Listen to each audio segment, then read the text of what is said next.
Hello, I'm ToyCat, and welcome back to the A to Z of geography. Every day between December 1st and 24th, I'll be talking about the most populated country for a given letter of the alphabet, and so today I wanted to talk about a place in North America. You might have heard of them. They're called Mexico, and I want to start with an anecdote from a friend when I was in middle school who was really big on geography. He told me a fun fact about football, which is like, yeah, there's a North American football cup too, but there's only 3 countries in North America, and so they all just play each other. It doesn't really work as well as the European one. And this was the person in my life who cared the most about countries. They knew all sorts of weird facts, and so at the time I was like, yeah, looking at the map of North America, it's hard to see that there is more than 3 countries, right? But ultimately, even though looking on a world map might convince you there's just the United States, Canada, and Mexico over here, ultimately, one, these 3 countries are kind of presented as if they're all equal. Canada has a similar size to the US, but has about 1/9 the population. The same is true for Mexico, but it's more like 1/3 of the US's population. So both of these countries have very small populations by comparison,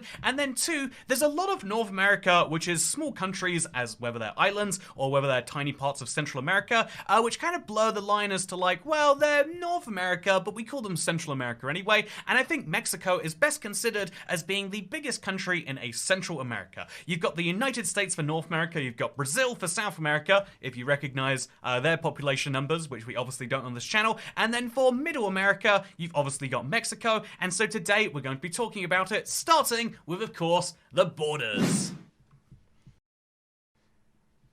When it comes to borders, I feel like Mexico is particularly famous for its border with one country, and you know what, I think it's fair that we start with that country, because Mexico, of course, borders Belize, a former British colony. This was known as British Honduras at the time, and Mexico actually just refused to recognize it as being owned by the British, and so for a long time, they never really officially demarked a border. This created all sorts of issues. You might assume, unless you realize that this is actually really hard to navigate terrain, it's basically jungle out there, and so ultimately, their border never formally existed until very late into the 1800s, and the only reason that they agreed on a border is because the British kept arming rebels to the Mexican state as almost like a, just like a fun thing to do, just casually in the region, destabilize some governments here and there, and so they agreed to stop funding those, I believe they were called the Maya rebels, in exchange for being recognized as a place. And so that is something they did, which led to their only properly recognized border. They have a little bit of an issue with their Belize-Guatemala border. It's a lot of dashed lines, but what that means is it's a fun border that someone else has problem to deal with later.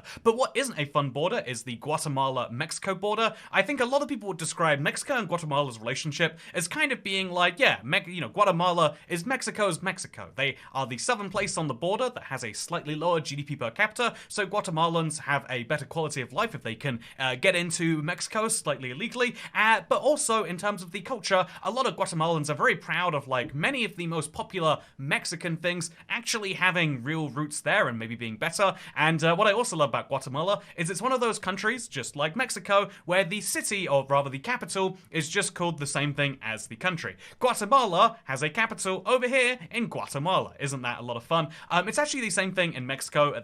They call it like CDMX or just Mexico because, yeah, although Mexico is the country, Mexico is also the capital city. Fun facts of ToyCat. But yeah, this border between Guatemala and Mexico is very friendly now, besides all the border posts.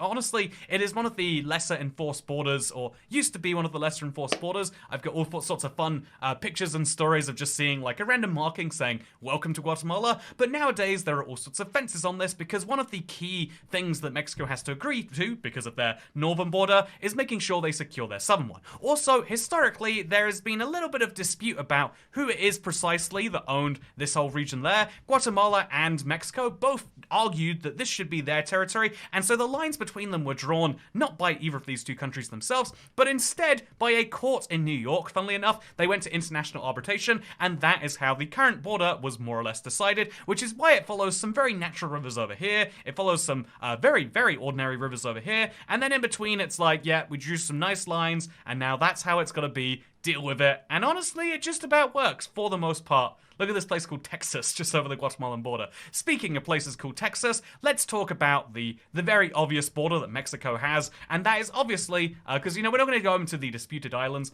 There are lots of interesting sandbanks and islands over here that belong to some countries and maybe others. Like if this island right here is midway between Honduras and Jamaica, who gets to own it? If this island right here is midway between Mexico and Cuba, who gets to own it? I think the British, and clearly so do the people there. But interestingly enough, also, when we're talking about borders, it's important to mention that there is one that you might have heard of. It might be one of the most famous borders in the world, the Mexico-US border. So this is a really, really, really interesting one to me because it is a river border for the most part, something a lot of people might like. The Texas-Mexico border is defined as following the Rio Grande River. This indeed, Texas used to be a state of Mexico, and then they got settled by a lot of English speakers, and then maybe the English speakers wanted to join the United States, and then maybe because Mexico didn't recognize that, they started a war, and then maybe because Mexico lost that war, all of these states over here could have been Mexico, but now are part of the United States, and indeed, the Mexican-American War is a huge part of the identity of both countries. You could say that, but instead of saying that today, what I'll say is that the Rio Grande River defines the Mexico-Texas border, and so, as you can see, it's a very, very smooth border. It's one of the nicest borders that they've drawn. Even though the river follows a really weird path, it does follow this river all the way across Texas. This blew my mind to kind of learn because surely by the time you get here it can't be the Rio Grande anymore, but it is in fact. The Rio Grande River goes the entire way up, and this is an interesting river because they agreed, Mexico and the US have a very logical agreement, which is that unlike many other countries, where when the river changes course, the border does not, this river is the border. So if the river naturally changes over time, that will change the Mexican-US border. Every single day, the Mexican-US border is slightly fluctuating, and so arguably, you can never truly say the size of either country because you don't know exactly where the border is today. We can look at a map and tell you where it should be, but obviously the river's always changing, by centimeters here and there. And so one of the interesting parts about this is only natural changes to the river actually will affect the border between these two countries. And so let's say hypothetically that there was a place where it didn't change naturally. Well, what that would result in is a fun little thing here. So this is the most insane story, Rio Rico. An American geography professor discovered what had happened, which is that the meandering river had actually changed from an unauthorized diversion to cut it off from the rest of the state. And so Rio Rico was founded in what was assumed to be Mexico, but actually, because it was an unnatural change to the river, Rio Rico, which I think you could be mistaken if you looked at it right now, Rio Rico, which looks very much like it's on the Mexican side of the border, because it was an unauthorized change to the river, was actually US territory, and so everyone in this random Mexican town, it's a very, very tiny one, right? All of the people living here became de facto US citizens. They did actually later draw a boundary agreement which swapped a lot of lands for reasons like this, but yeah, everyone in this village, it's an insane thing, like, yeah, so after the boundary treaty came in, everyone born between 1906 and 1972 in Rio Rico became US citizens by birthright, and so they just moved to the US because it's like, oh, we can live there now.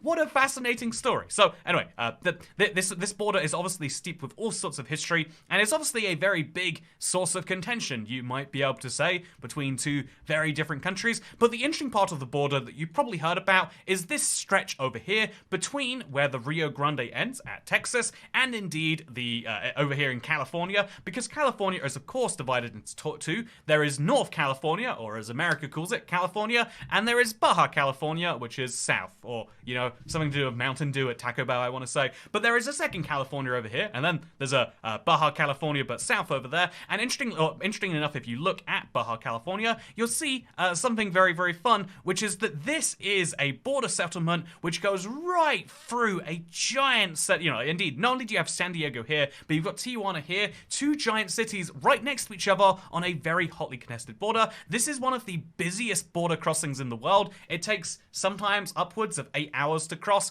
because the number of people that need to go through. Look at this. Just look at this road right here. Look at it on Google.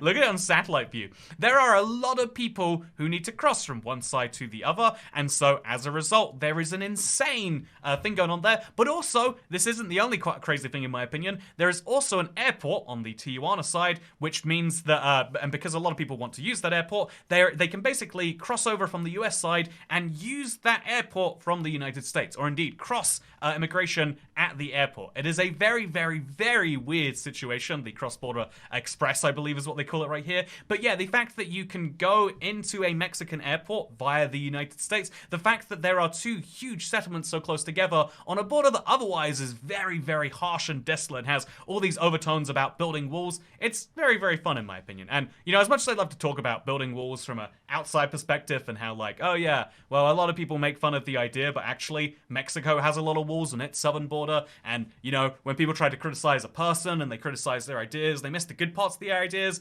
to focus on the bad parts, and instead, you know, rather than talking about any of that to do with borders, I am a person who lives on an island, and so I think it's time to talk about the states of Mexico, because Mexico is known as the United States of Mexico, and handily enough, the editor who has been working with me for this series so we can get one out one a day happens to be from Mexico, and so how about, rather than me, a gringo, as he might call me, saying this, I'll let him do this. I've never seen what he looks like before. This is going to be an experience for me too. So yeah, give it a look. Hello, I'm not Toycat. I guess you can call me the editor or just Nito. That's my in-game number, or just pretty much how I'm called everywhere. Either way, thanks for the segue. Segue? I don't know. Toycat. You're actually exempt from being a gringo. We usually call our friends from the US gringos, and this word is actually not really ours. It remounts to the Vietnam War, actually. Alluding to the green uniforms that the US soldiers wore, the Vietnamese used to tell, hey, gringo. So that's where the word really comes from. And anyways, let's dive right into the states of Mexico and how Mexico is divided. To start up, Mexico is divided into 31 states. Some people might tell you that there's one called Tlaxcala, but as far as I know, that state does not exist. In all seriousness now, we do have 32 states, which has not always been the case actually. Back in 2016, our capital was not called Mexico City, but it was actually a federal district called Distrito Federal. Another thing to keep in mind is that Mexico City should not be confused with the Mexico State. Mexico State is a slightly bigger state that is actually bordering pretty much all around Mexico City, and they are not the same. They're separate states nowadays. But talking about Mexico City again, I remember that I was in elementary school, and all the teachers were like, there's 31 states and a federal district, and just nonstop all the time. And the federal district was in fact our capital, yet it didn't have some of the advantages that an actual state would have, since a federal district has slightly different capacities, such as maybe the police was not actually elected by the people, it was actually forced in a way upon by the president actually. And because of that and some other monetary reasons, really just like getting support from the state, from just the whole country as a state, that's one of the main reasons why they wanted to actually rename the city and actually make it into a state. And it's actually kind of a weird space right now where it is a state, but it's not really a state. It's kind of weird. But it's our capital city right now. Speaking of about how states are divided, the states are divided into municipalities or municipios, which are pretty much the equivalent to counties in the U.S. Right?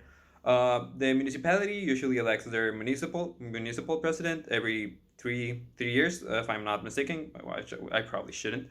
The governors are from all the state. They're elected by the people as well every 6 years. With also the president, we actually have upcoming presidential elections. So if you're a Mexican, you should start doing your research about it. Every state on Mexico usually has their own like thing, right? For example, as I mentioned before, Tlaxcala doesn't exist, right?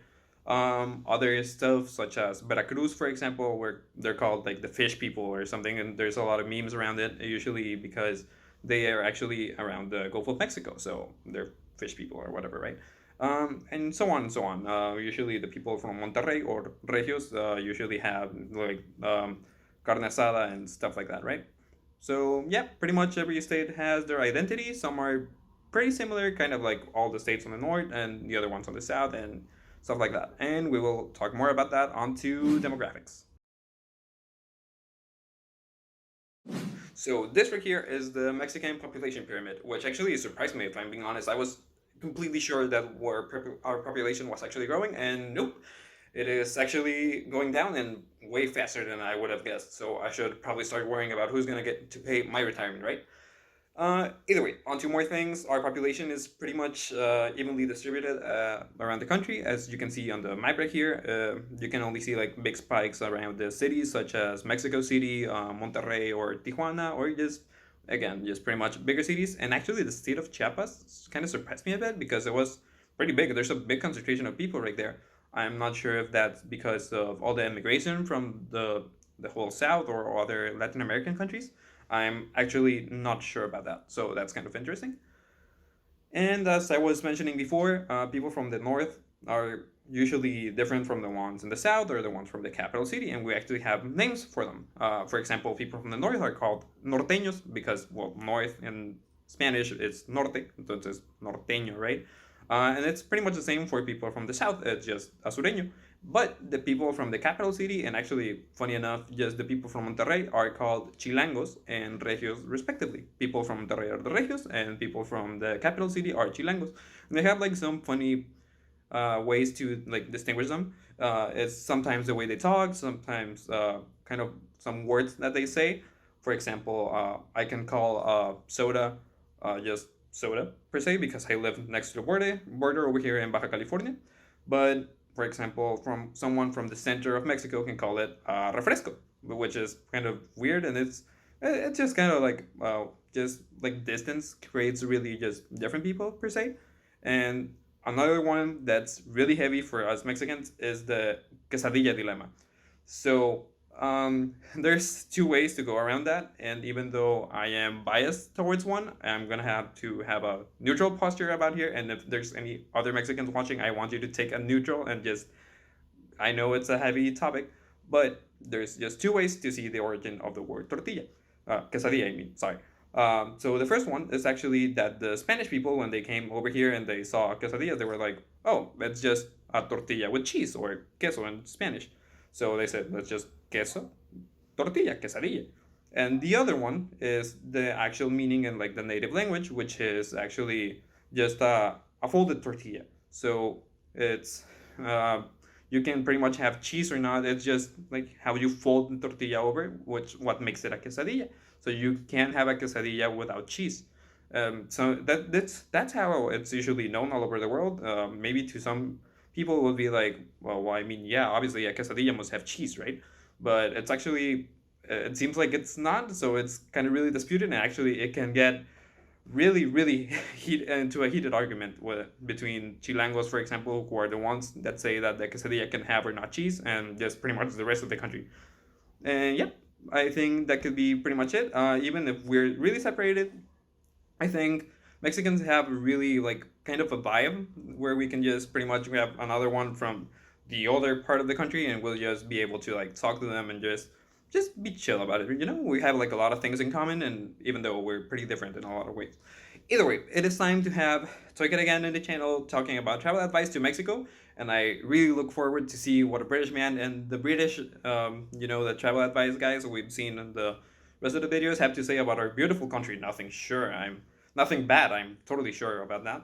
I know they will probably just say only nice things, and well, let's also check Toycat's pronunciation for our states. That should be fun. So, yep, let's go.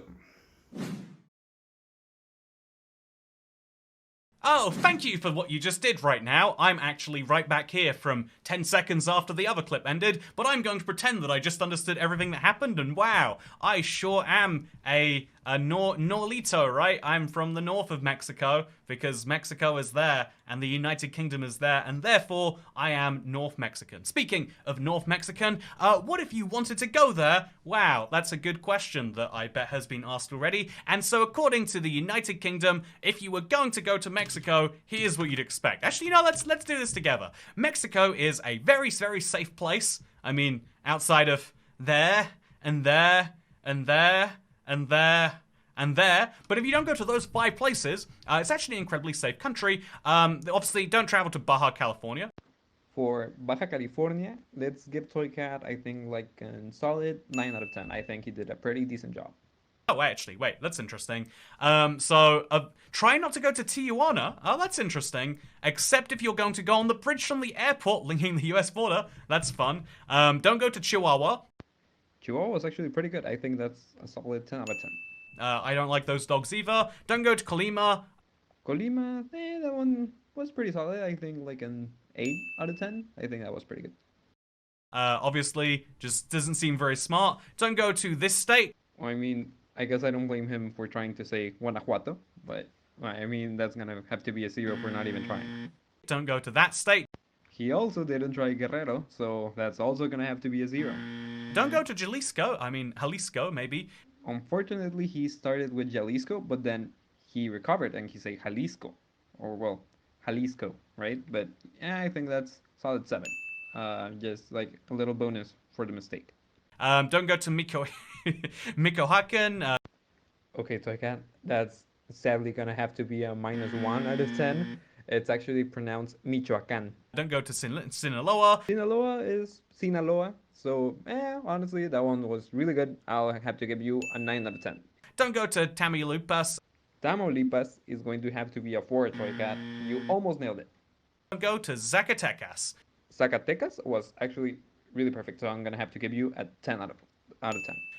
Also, watch out for a hurricane, a Category 5 hurricane. So that's pretty bad. But outside of those states, you should be good to go to Mexico. And what should I do safety-wise? Terrorism attacks in Mexico cannot be ruled out. Well, I mean, that sounds about right. You can't rule out terror attacks anywhere, except Guyana.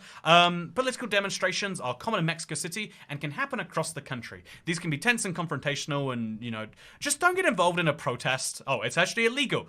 Do not participate in a protest. I think, to me, that's such common advice, but I love how many countries it's like, did you know it's illegal to protest against our government if you're not a part of it? Also, crime can pose a risk for foreigners, particularly in major cities and tourist resort areas.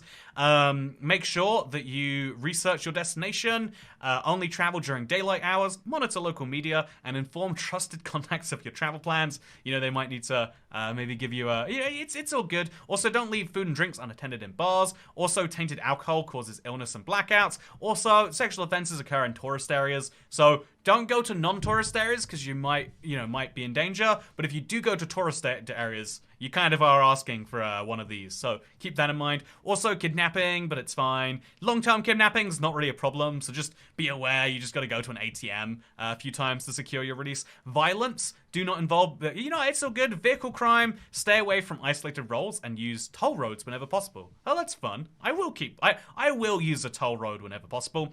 Try not to use public transport because buses get hijacked. Try to travel on first-class buses using toll roads. I could do that. That sounds good. And also, smoking and e-cigarette bans, illegal drugs and prison sentences. Generally, you can be same-sex. LGBT, you are in for once. And also, assisted human reproduction, including surrogacy, is only legally recognized in some Mexican states. That's fun. Anyway, with that said, there's a lot to learn about from Mexico, clearly. And if you want to, read the government advice, or, much more fun, just go without reading it and learn it on the way. Wouldn't it be better? I'm a big believer in the same way that we just learned from my Mexican editor about the Mexican states. Rather than learning about kidnapping from some stuffy official in the UK government, shouldn't we be learning about it from an actual kidnapper in Mexico? And so, I will be doing precisely that. I'll be going to Mexico. I'll get I'll put a little sign on my back saying, please kidnap me. And we'll find out that way. Again, maybe part of my January trip that will include going to Haiti, by the way. It's a very safe destination. At least, I think Mexico is very safe in comparison. But ultimately, most visits to Mexico are trouble-free, hassle-free. And my visits to Mexico, by the way, I've been to Cancun. Really, I do not recommend Cancun unless you're going to Mexico, specifically to not go to Mexico. That's my hot take. And Mexico City is really, really fun. But also, it's the first city I've been to that has that effect of you're going along, you're having a real good time, things look amazing and incredible, and you go one street off and you get some weird things happening. There was a guy who started following me and kept offering to polish my shoes, and I had, sock shoes on, running shoes that are made from that weird material. You couldn't polish it if you wanted to, and so, Yeah, I had that happen literally one street off a main one. But I would also like to say, I don't know how this happens with Google Maps so often. Does anyone else ever have this issue, or is it just me? Like, it's like, I will let you, there we go. So, interestingly enough, I also had a fun thing. I want to tell this story because it's my most wholesome Mexico story. I was at an intersection like this, just waiting for my light. I don't think there's a light here, actually. But I was at an intersection like this, about to go, and I was riding an e-scooter, and it just went into a huge pothole. Like, I've never seen a hole in the ground that big, and so the e-scooter just flies. I go flying over the handlebars. It's a whole thing. And I'm on the ground for like a good 7 seconds or something, just like, everything hurts. Am I going to be able to get up? And when I do get up, everyone on the street, this sounds like a fake story, but everyone on the street, all these people here, they start cheering. They're like, yeah! And you know what? If that's not the most wholesome thing, nowhere else have I been involved in an accident and people have cheered that I've gotten up, and Mexico has, which is why Mexico deserves a Toy Cat 10 out of 10 for tourism ranking. Just don't go to several of the states and you'll be just fine. Pro tip.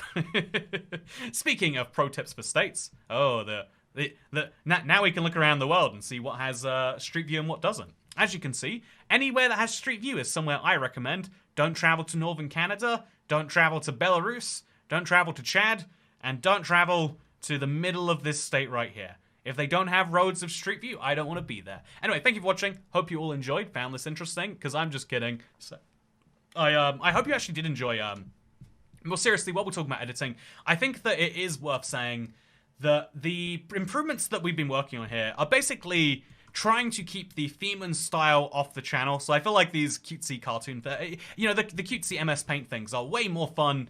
And just trying to work out, like, finding the feet as far as what editing doesn't intrude with what I'm saying while still allowing it to improve and do better is a struggle. It's something we're working on. And if you have any feedback, I'm sure my good friend will be reading the comments down below. And so, yeah, got any feedback? You can send it directly, because I'm not going to read it unless you buy yourself a 12-in-1 air fryer first. There we go. Every episode has to have this segment.